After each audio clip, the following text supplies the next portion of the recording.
Hello दोस्तों, welcome to my YouTube channel. Jharkhand MNREGA के तहत न्यू वैकेंसी आया है जो कि गुमला ज़िले से आया है। तो चलिए देखते हैं किस किस पद के लिए न्यू वैकेंसी जारी किया गया है। तो इसमें पहला पद है प्रखंड कार्यक्रम पदाधिकारी, जिसमें टोटल 1 पोस्ट है। दूसरा है तकनीकी सहायक अभियंता के समकक्ष में, इसमें टोटल 2 पोस्ट हैं। तीसरा है तकनीकी सहायक, इसमें टोटल 5 पोस्ट हैं। चौथा है लेखा सहायक, इसमें टोटल 3 पोस्ट हैं।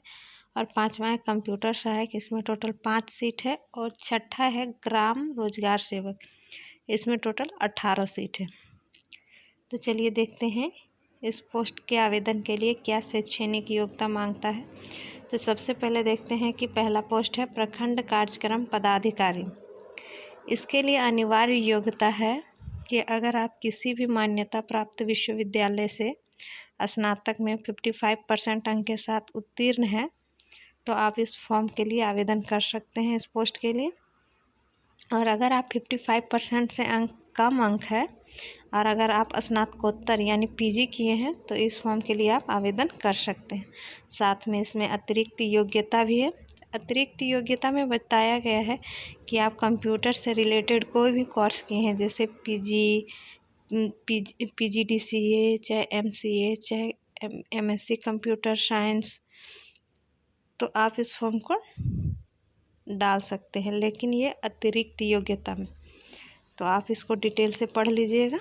अतिरिक्त योग्यता सिर्फ हम लोग अनिवार्य योग्यता पढ़ के ही जानते हैं। दूसरा है तकनीकी सहायक अभियंता के समकक्ष में। इसमें अनिवार्य योग्यता है कि आप किसी भी मान्यता प्राप्त संस्थान से सिविल संकाय में बीटेक या बीई किए हैं।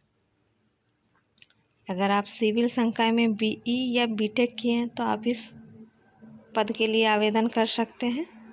साथ में अतिरिक्त योग्यता में अगर आप MTech, MCA, MSc computer science किए हैं, एमएससी कंप्यूटर साइंस, एमसीए को सामान्य योग्यताएं समझा जाएगा एवं तद अनुसार उसके प्राप्तांक प्रतिशत मूल्य के रूप में एमसीए की कोटि में जोड़े जाएंगे। यानी पीजीडीसीए तथा एमसीए में समतुल्य लाने हेतु पीजीडीसीए में के प्राप्तांक प्रतिशत 5 घटा दिया जाएगा। तीसरा है तकनीकी सहायक कन्या अभियंता के समक्ष में। तो इसमें अनिवार्य योग्यता मांगा है कि आप किसी भी संस्थान से सिविल संकाय में डिप्लोमा या फिर सिविल में बीटेक या बीई उत्तीर्ण है तो आप इस पद के लिए आवेदन कर सकते हैं। चौथा है लेखा सहायक। इसके लिए अनिवार्य योग्यता है कि सरकारी मान्यता प्राप्त विश्वविद्यालय से बीकॉम ऑनर्स या सामान्य बीकॉम न्यूनतम 55% अंकों के साथ उत्तीर्ण है तो आप इस फॉर्म के लिए आवेदन कर सकते हैं। अगर आप 55% अंक के साथ आप उत्तीर्ण नहीं हैं और एमकॉम किए हैं तो भी आप इस फॉर्म के लिए आवेदन कर सकते हैं। 5वां है कंप्यूटर सहायक। इसके लिए आपको कंप्यूटर की डिग्री मस्ट है। तो इसके लिए लिखा है कि आप किसी भी विश्वविद्यालय या संस्थान से बीएससी कंप्यूटर ऑनर्स या बीएससी कंप्यूटर सामान्य या बीसीए या सामान्य स्नातक उत्तीर्ण के पश्चात पीजीडीसीए उत्तीर्ण हैं, तभी इस पद के लिए आवेदन कर सकते हैं। साथ में लिखा है बीसीए तथा सामान्य बीसीए कंप्यूटर में प्रतिशत प्राप्तांक में 5 घटाते हुए उसे बीएससी कंप्यूटर ऑनर्स की कोटि में अंकित किया जाएगा।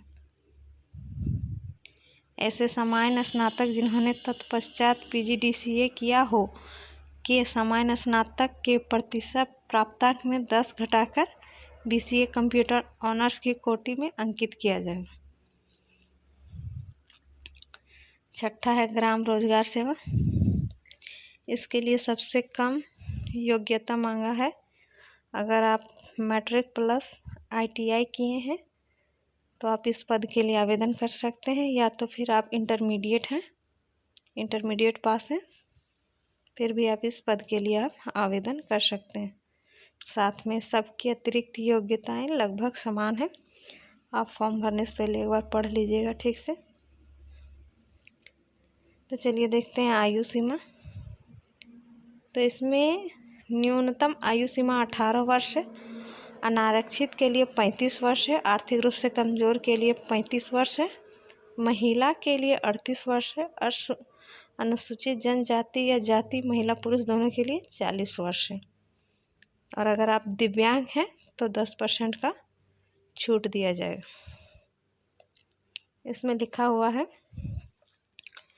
कि आप अगर भारत के नागरिक हों तभी आप आवेदन कर सकते हैं। और अगर आप आरक्षण का दावा करते हैं तो आप उसके लिए आपको आरक्षण से रिलेटेड प्रमाण पत्र देना पड़ेगा। तो चलिए देखते हैं किस पद के लिए कितना मासिक प्रतिमाह पेमेंट दिया जाएगा। तो पहला प्रखंड कार्यक्रम पदाधिकारी, जिसके लिए 23,140 रुपया प्रतिमाह दिया जाएगा। दूसरा है तकनीकी सहायक, सहायक अभियंता के समकक्ष में, इसके लिए 22,000 रुपया प्रतिमाह दिया जाएगा। तीसरा है तकनीकी सहायक कन्या अभियंता के समकक्ष में, इसके लिए 19,000 रुपये प्रतिमाह दिया जाएगा। चौथा है लेखा सहायक, इसके लिए 14,300 रुपया प्रतिमाह दिया जाएगा। पांचवा है कंप्यूटर सहायक, इसके लिए 14,300 रुपया प्रतिमाह दिया जाएगा। और छठा है ग्राम रोजगार सेवक, इसके लिए 11,000 रुपया प्रतिमाह दिया जाएगा। कुछ नियम और कुछ शर्तें भी हैं नियुक्ति के संबंध में, तो आप इसको एक बार अच्छी तरह से पढ़ लीजिएगा। जो जो मेन पॉइंट है उसको बता देते हैं। जैसे कि इसमें लिखा हुआ है कि ये जो आवेदन आप कर रहे हैं ये संविदा के आधार पर है, यानी अनुबंध के आधार पर है। ये 1 साल के अनुबंध पर ही आपको रखा जाएगा। और अगर 1 साल के बाद आपकी स्थिति या आपका कार्य संतोषप्रद पाया जाएगा तो फिर 1 साल के लिए आपकी नियुक्ति की जाएगी। लिखा हुआ 5वां पॉइंट कि अभ्यर्थियों की आवश्यकता अनुसार दक्षता परीक्षा लिया जा सकता है।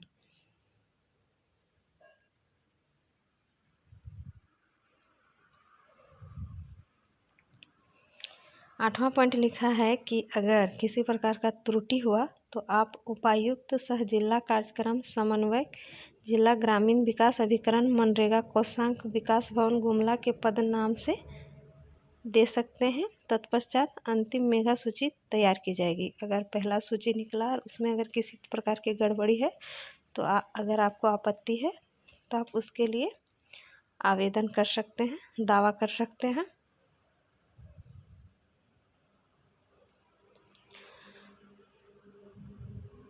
तो आवेदन आपको किस पते पर करना है? तो आवेदन आपको सह जिला कार्यक्रम समन्वयक, जिला ग्रामीण विकास अभिकरण, मनरेगा कोषांग, विकास भवन गुमला को निबंधित डाक या स्पीड पोस्ट से दिनांक 11/11/2023 अपराह्न 5 बजे तक भेजा जा सकता है। यानी स्पीड पोस्ट के माध्यम से आपको 11/11/2023 के अपराह्न 5 बजे तक आपको किसी भी स्थिति में भेजना होगा, नहीं तो बाद में अगर भेजेगा तो उस पर विचार नहीं किया जाएगा। तो इसके साथ आपको क्या क्या संकलन करना है अनिवार्य रूप से?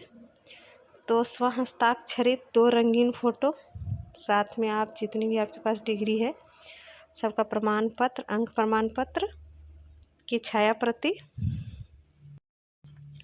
अगर आप आरक्षण का दावा करते हैं तो जातीय आवासीय, और अगर आप विकलांग होने का दावा करते हैं तो विकलांग का प्रमाण पत्र की छाया प्रति। साथ में लिखा हुआ है कि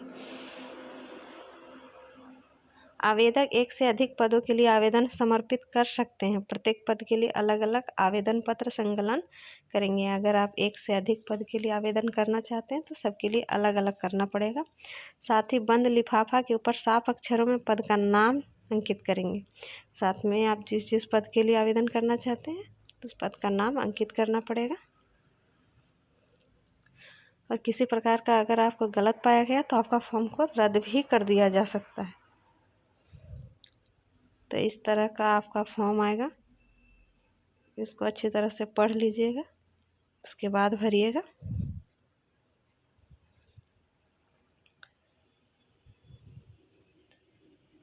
तो जो भी इस मनरेगा के फॉर्म को भरने में इच्छुक हैं वो एक बार इसके नोटिफिकेशन को इसके ऑफिशियल वेबसाइट पर यानी gumla.nic की ऑफिशियल वेबसाइट पर जाकर इस फॉर्म को पहले डाउनलोड करें। डाउनलोड करने के बाद एक बार अच्छी तरह से पढ़ लें और पढ़ने के बाद ही इस फॉर्म को भरें और जिस पद के लिए आप एलिजिबल हैं उस पद के लिए आप आवेदन करें। इसकी अंतिम तिथि 11/11/2023 है, अपराह्न 5 बजे तक। अगर उसके बाद आप आवेदन करेंगे तो आपका आवेदन स्वीकार नहीं किया जाएगा और इसे स्पीड पोस्ट के माध्यम से ही आपको भेजना पड़ेगा। तो इसी तरह मेरे चैनल पर बने रहें, मेरे चैनल को सब्सक्राइब करें, लाइक करें। Thank you.